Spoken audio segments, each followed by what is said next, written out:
কমিটির সিদ্ধান্ত অনুযায়ী প্রশাসনের অনুমতি নিয়ে যেখানে আমাদের অনুমতি প্রদান করা হয়েছে সেখানে মিছিল শেষ করে এখানে মাঠের মধ্যে স্বেচ্ছাসেবক ভাইদেরকে বলছি মিছিলটাকে মাঠের মধ্যে প্রবেশ করান। আমাদের অনুমতি প্রশাসনের অনুমতি যে পর্যন্ত রয়েছে আমরা সেই পর্যন্তই মিছিল দিয়েছি। এবার আমাদের ক্ষেত্রসভা হবে ইনশাআল্লাহ।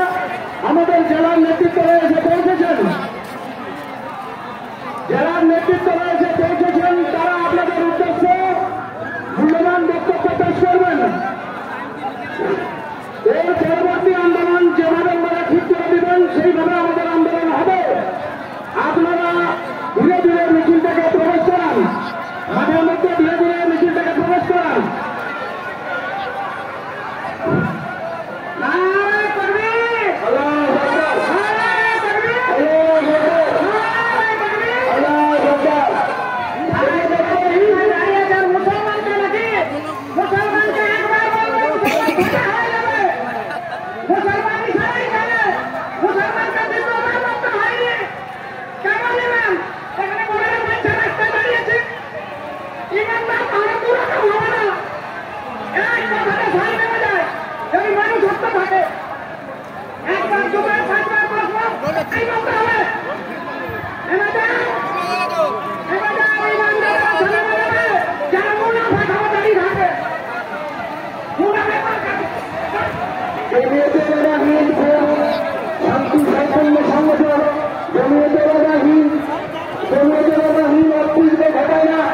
আমার ভাইরা বন্ধুরা জমিয়তকে ভালোবাসেন, দেশকে ভালোবাসেন।